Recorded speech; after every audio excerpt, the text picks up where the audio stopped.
मागील व्हिडिओमध्ये आपण रिफ्रॅक्शनबद्दल माहिती घेतलेली आहे.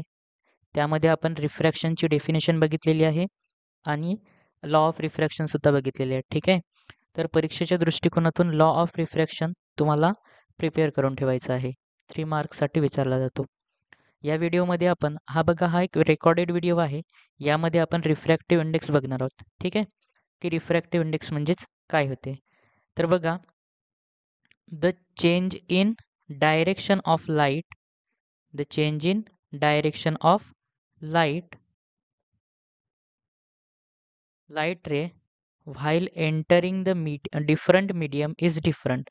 म्हणजेच काय होतं, जेव्हा लाईट रे एका मीडियममधून दुसऱ्या मीडियममध्ये एंटर करत असते, जसं समजा एक एअर मीडियम आहे आणि एक आहे डेन्सर मीडियम. ठीक आहे. एक आहे एअर मीडियम आणि एक आहे डेन्सर मीडियम. तर जेव्हा एखादी लाईट रे एअरमधून जेव्हा डेन्सरमध्ये काय करेल, एंटर करेल. ठीक आहे. तर काय होईल बघा, change in direction of a light ray while entering different medium is different. म्हणजेच जेव्हा एखादी लाईट रे एका मीडियममधून दुसऱ्या मीडियममध्ये एंटर करते तेव्हा तिची डायरेक्शन चेंज होत असते. When light ray entering from one medium to another medium direction of light rays changes. ठीक आहे. म्हणजेच काय होते, लाईट रेची डायरेक्शन चेंज होत असते. जसं बघा, इथे काय सांगितलं तुम्हाला, एक एअर मीडियम असतो आणि एक डेन्सर मीडियम असतो. ठीक आहे. तर कालसुद्धा आपण बघितलं होतं की जेव्हा लाईट रे एअरमधून डेन्सर मीडियममध्ये एंटर करते तेव्हा ती टुवर्ड द नॉर्मल बेंड होत असते. ठीक आहे. जेव्हा लाईट रे एअर मीडियममधून डेन्सर मीडियममध्ये एंटर करते तेव्हा लाईट रे नॉर्मलकडे काय होत असते, बेंड होत असते. ठीक आहे. Now it is related to the refractive index. Change in direction is related to the refractive index. म्हणजेच लाईटची डायरेक्शन जी चेंज होत असते ती कशाशी रिलेटेड असते, तर रिफ्रॅक्टिव्ह इंडेक्सशी रिलेटेड असते. रिफ्रॅक्टिव्ह इंडेक्सला आपण मराठीमध्ये अपवर्तनांक म्हणतो. अपवर्तनांक. The value of refractive index is different for different media. म्हणजेच वेगवेगळ्या माध्यमांसाठी रिफ्रॅक्टिव्ह इंडेक्स कसा असतो, वेगवेगळा असतो. ते आपण समोर एका टेबलमध्ये बघणारच आहोत की प्रत्येक मीडियमसाठी एक वेगवेगळा रिफ्रॅक्टिव्ह इंडेक्स असतो. जसं वॉटरसाठी वेगळा असतो, त्यानंतर ग्लाससाठी वेगळा रिफ्रॅक्टिव्ह इंडेक्स असतो, डायमंडचा रिफ्रॅक्टिव्ह इंडेक्स वेगळा असतो. ठीक आहे. तर प्रत्येकच माध्यमाचा रिफ्रॅक्टिव्ह इंडेक्स हा वेगवेगळा असतो. यावर 10वीच्या पेपरमध्ये क्वेश्चन्ससुद्धा विचारलेले आहेत की वॉटरचा रिफ्रॅक्टिव्ह इंडेक्स काय आहे, एअरचा रिफ्रॅक्टिव्ह इंडेक्स काय आहे. तर तो टेबलसुद्धा तुम्हाला प्रिपेअर करून ठेवावा लागेल. Light of different colour for the same medium have different refractive index. म्हणजे वेगवेगळ्या रंगांचे जे लाईट रेज असतात, जसं रेड कलरचा लाईट रे असेल, येलो कलरचा लाईट रे असेल, व्हायलेट कलरचा लाईट रे असेल, यांचा प्रत्येक कलरच्या लाईट रेचा एक वेगळा रिफ्रॅक्टिव्ह इंडेक्स असतो. ठीक आहे. Different colour have different refractive index. तुम्हाला हा लक्षात ठेवायचा आहे. Different colour have different refractive index. But जर सेम मीडियम जरी असतील, म्हणजे समजा एअर मीडियममध्येच ते सर्व कलरचे लाईट्स असतील तरीसुद्धा त्या सेम मीडियममध्ये त्या प्रत्येक वेगवेगळ्या कलरचा जो रिफ्रॅक्टिव्ह इंडेक्स असेल तो वेगवेगळा असेल. डेन्सर मीडियममध्ये जरी ते सर्व कलर्स असतील तरीसुद्धा त्यांचा रिफ्रॅक्टिव्ह इंडेक्स हा डिफरंट असेल. ओके. काही लक्षात ठेवायचं आहे तुम्हाला. यामध्ये जी लाईट रेची जी डायरेक्शन आहे ती चेंज होत असते.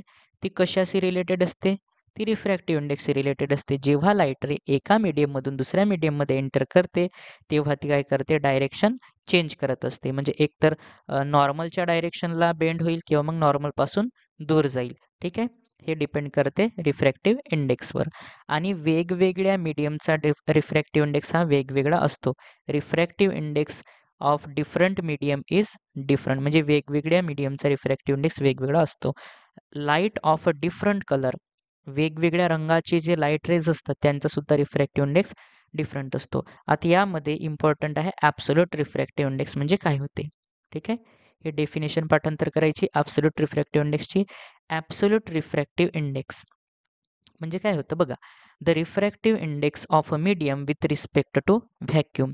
म्हणजेच व्हॅक्यूमच्या संदर्भामध्ये जो रिफ्रॅक्टिव्ह इंडेक्स फाइंड केला जातो त्यालाच आपण म्हणतो absolute refractive index. The refractive index of medium with respect to vacuum. व्हॅक्यूमच्या संदर्भामध्ये जो रिफ्रॅक्टिव्ह इंडेक्स फाइंड केला जातो त्याला आपण काय म्हणतो, ॲब्सोल्यूट रिफ्रॅक्टिव्ह इंडेक्स असे म्हणतो. आणि याचे काही व्हॅल्यूज असतात ते आपल्याला पाठांतर ठेवाव्या लागतात. तर बघा हा एक टेबल आहे. या टेबलमध्ये तुम्हाला काही सबस्टन्सेस दिलेले आहेत. बघा याच्यामध्ये 3 रोज आहेत, 3 कॉलम्स आहेत. हा फर्स्ट आहे आणि याचं पार्टिशन करून इकडे समोर पण दिलेलं आहे. कुठपर्यंत आहे, डायमंडपर्यंत. ठीक आहे, एक मिनिट.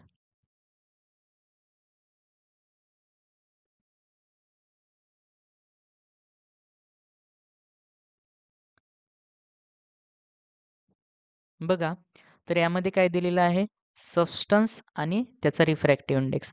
सबस्टन्स, त्याचा रिफ्रॅक्टिव्ह इंडेक्स, सबस्टन्स आणि त्याचा रिफ्रॅक्टिव्ह इंडेक्स. आता हा टेबल पाठांतर कसा करायचा, तर बघा एअरसाठी काय रिफ्रॅक्टिव्ह इंडेक्स आहे, तर 1.003. ओके, एअरसाठी काय रिफ्रॅक्टिव्ह इंडेक्स आहे, 1.003. बघा यामध्ये कॉमन गोष्ट अशी आहे की सर्वांची रिफ्रॅक्टिव्ह इंडेक्स हे 1.1 या पद्धतीने दिलेले आहेत. ठीक आहे, तर कसं लक्षात ठेवायचं, जसं बघा एअरचा रिफ्रॅक्टिव्ह इंडेक्स सेपरेट लक्षात ठेवा तुम्ही, 1.003. आईसचा रिफ्रॅक्टिव्ह इंडेक्स आहे 1.31. वॉटरचा रिफ्रॅक्टिव्ह इंडेक्स आहे 1.33. त्याच्यानंतर अल्कोहोलचा रिफ्रॅक्टिव्ह इंडेक्स आहे 1.36. केरोसिनचा रिफ्रॅक्टिव्ह इंडेक्स आहे 1.39. आता बघा एक गोष्ट तुम्हाला लक्षात येईल यामध्ये, की यामध्ये बघा 3चा डिफरन्स दिसते तुम्हाला बाहेर.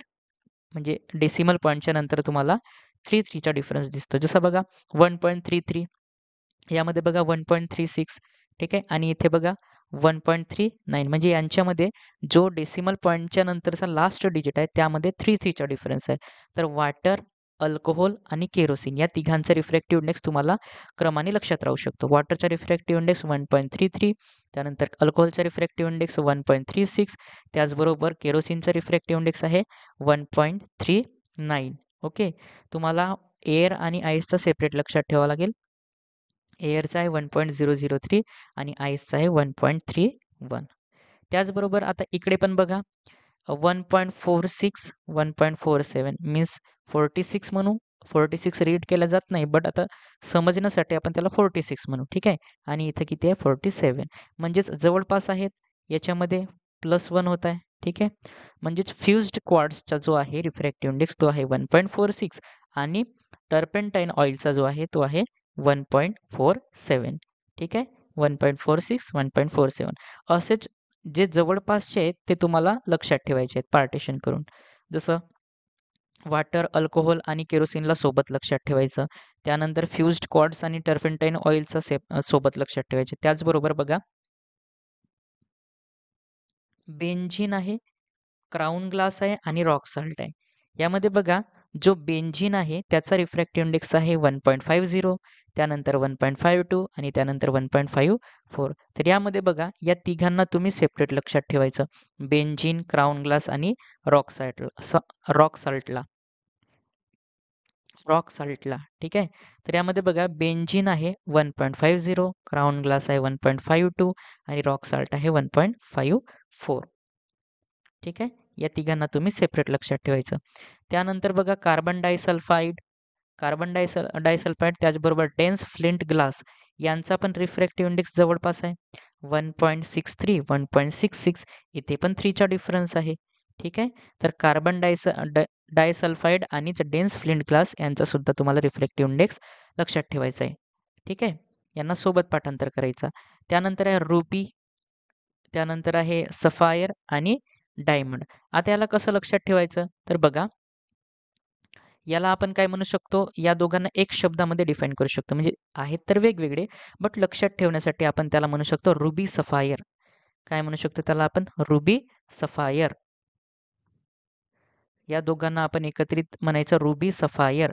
रुबी सफायरचा रिफ्रॅक्टिव्ह इंडेक्स काय तर 1.76 आणि 1.76. दोघांचा रिफ्रॅक्टिव्ह इंडेक्स कसा आहे, सारखाच आहे. रुबीचा 1.76 आणि सफायरचा सुद्धा 1.76. म्हणजे हा तुम्हाला पाठांतर करायला इझी जाईल. कसा आहे, 1.76, 1.76 रुबी सफायर.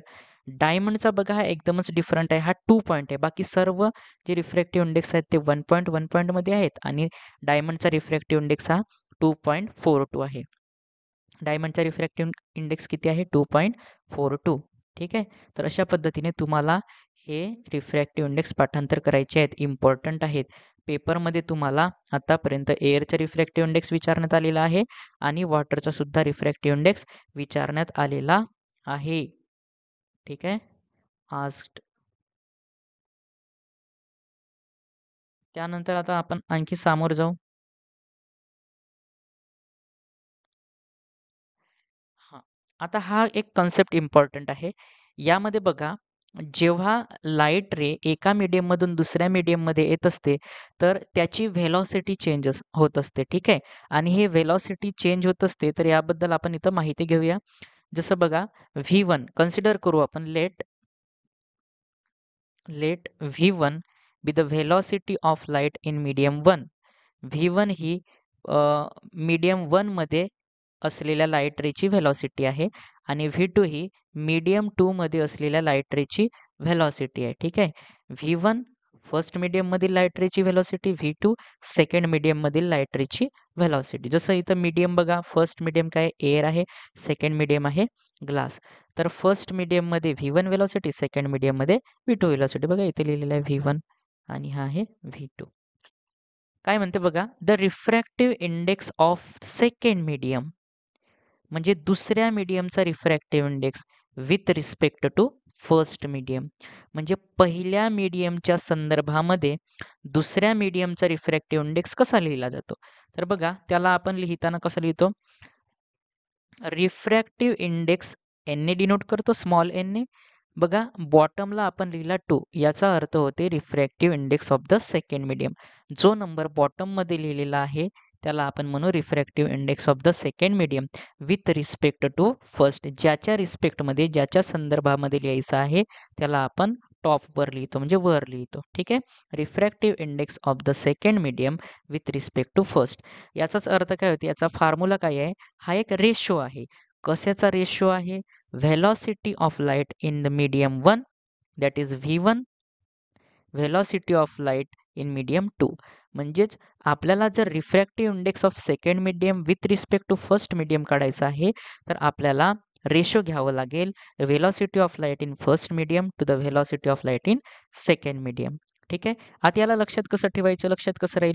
तर बघा, बॉटममध्ये काय आहे, खाली काय आहे? 2 आहे.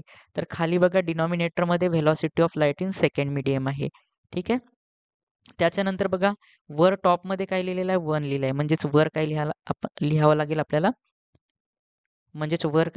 आपल्याला? Velocity of light in the first medium. Easy आहे.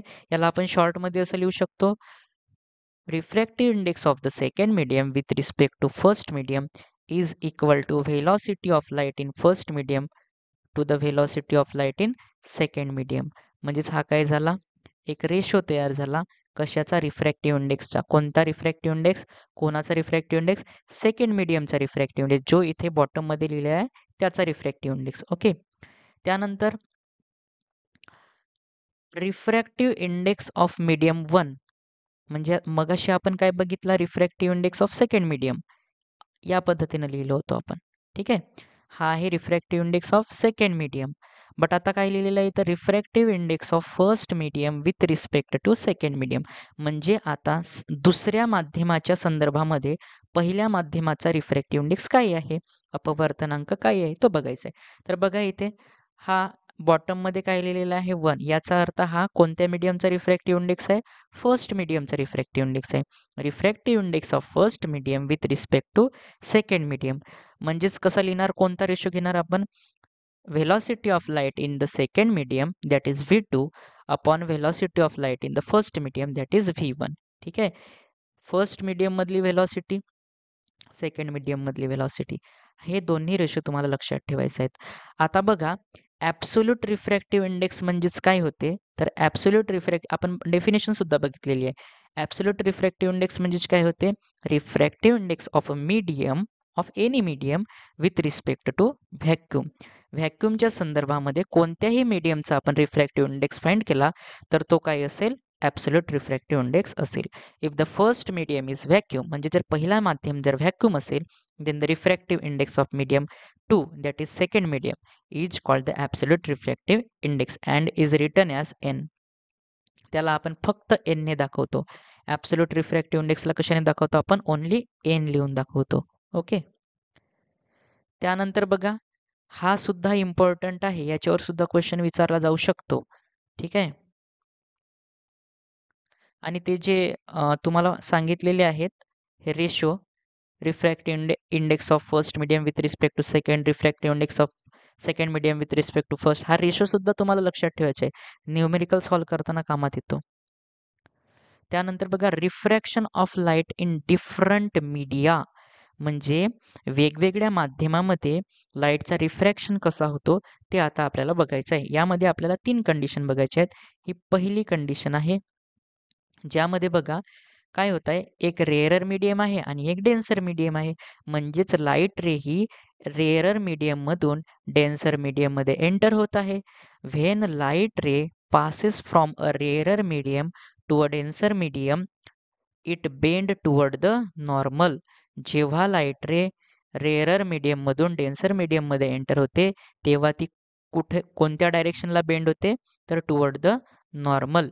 It bend toward the normal, हा लक्षात ठेवायचा आहे तुम्हाला. When light ray pass from rarer medium to denser medium. आता जर आपण यामध्ये एखादा मीडियम कन्सिडर केला, एअर हा मीडियम, आणि दुसरा एखादा इथं काय असेल, ग्लास हा मीडियम असेल, तर जेव्हा एअरमधून ग्लासमध्ये लाईट रे एंटर होईल तेव्हा ती बेंड होईल. कुठे बेंड होईल? कोणत्या डायरेक्शनला बेंड होईल? तर टुवर्ड द नॉर्मल. याची डायरेक्शन कोणाकडे बेंड झालेली आहे? Toward the normal. ठीक आहे. जायला कशी पाहिजे होती? अशी स्ट्रेट जायला पाहिजे होती लाईन, परंतु ती कशी गेलेली आहे? बेंड झालेली आहे नॉर्मलकडे. ओके. तर हा फर्स्ट केस लक्षात ठेवायचा आहे तुम्हाला. सेकंड केस आहे, when light ray pass from a denser medium to a rarer medium, it bend away from the normal. ठीक आहे. ती बेंड कोणीकडे होत आहे? तर नॉर्मल पासून दूर बेंड होत आहे. अवे फ्रॉम द नॉर्मल, हा लक्षात ठेवायचा आहे तुम्हाला. व्हेन लाईट रे, बघा आता हा डेन्सर मीडियम आहे. आता याला आपण मानून घेऊ हा ग्लास मीडियम आहे. ठीक आहे. आणि हा इकडे बाहेर काही आहे? एअर आहे. म्हणजे आता उलट काम होत आहे. कसं? डेन्सर मीडियम मधून लाईट रे येत आहे. ठीक आहे. आणि कुठं जात आहे? एअर मीडियम म्हणजेच रेअरर मीडियममध्ये जात आहे. कोणत्या मीडियममध्ये? रेअरर मीडियममध्ये जात आहे. तर बघा, ही जी लाईट रे आहे ही कुणीकडे जात आहे? Away from the normal. नॉर्मलपासून ती दूर जात आहे.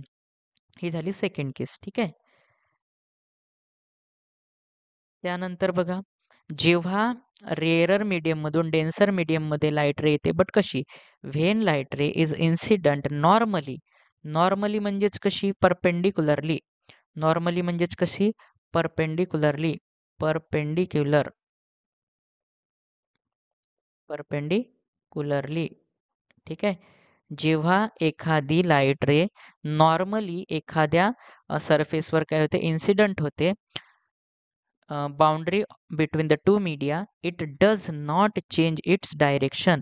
तेव्हा डायरेक्शन चेंज केली जात नाही. And hence does not get refracted. म्हणजे यामध्ये रिफ्रॅक्शन होत नाही. लक्षात ठेवायचं आहे. When light ray incident normally, then it does not change its direction. Does not change. काय does not change? Direction does not change. Does not change. ठीक आहे. And it does not refracted. Direction पण change नाही करत आणि refraction सुद्धा यामध्ये होत नाही. ठीक आहे. हा सुद्धा हे आहे तिसरी केस. तर या पद्धतीने आपण काय काय बघितलेलं आहे या व्हिडिओमध्ये. तर बघा, सुरुवातीला आपण रिफ्रॅक्टिव्ह इंडेक्स बघितलेला आहे. ठीक आहे. त्यानंतर refractive index of first medium with respect to second medium, refractive index of second medium with respect to first medium, हे या पद्धतीचे रेशोसुद्धा मिळाले. हे रेशो लक्षात ठेवायचे आहेत. ठीक आहे.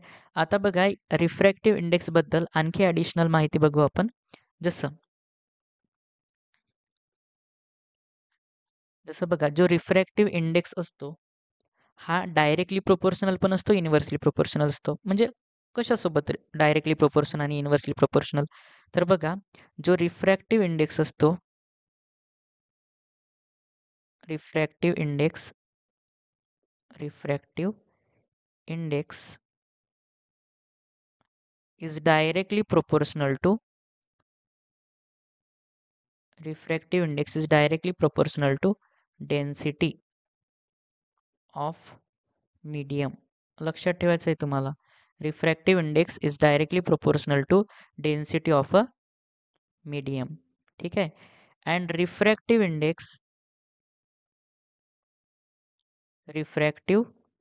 Index is inversely proportional to velocity of light in a medium.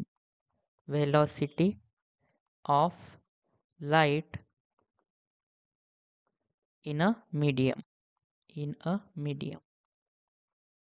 ह्या दोन इम्पॉर्टंट गोष्टी तुम्हाला लक्षात ठेवायच्या आहेत.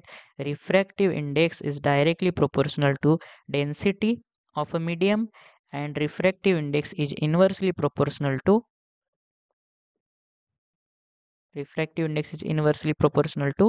velocity of a light in a medium. 2 point लक्षात ठेवायचे. मग refractive index is directly proportional to density of a medium म्हणजेच काय? म्हणजेच जेवढी जास्त डेन्सिटी असेल मीडियमची तेवढाच जास्त रिफ्रॅक्टिव्ह इंडेक्स असेल. ठीक आहे. याचा अर्थ एअर आणि ग्लासचं जर एक्झाम्पल घेतला आपण तर जास्त रिफ्रॅक्टिव्ह इंडेक्स कोणाचा असेल तर एअरचा रिफ्रॅक्टिव्ह इंडेक्स हा कमी असेल आणि ग्लासचा रिफ्रॅक्टिव्ह इंडेक्स हा जास्त असेल, कारण ग्लास हा डेन्सर मीडियम आहे आणि एअर ही रेअरर मीडियम आहे. त्यानंतर बघा आपण एक टेबल बघितला ॲब्सोल्यूट रिफ्रॅक्टिव्ह इंडेक्सचा.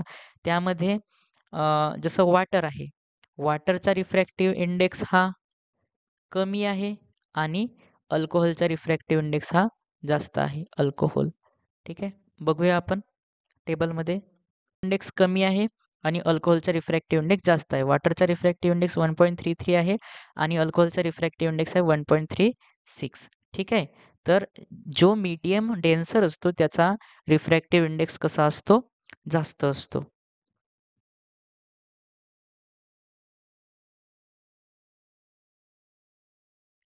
ओके. तर ही गोष्ट तुम्हाला लक्षात ठेवायची आहे.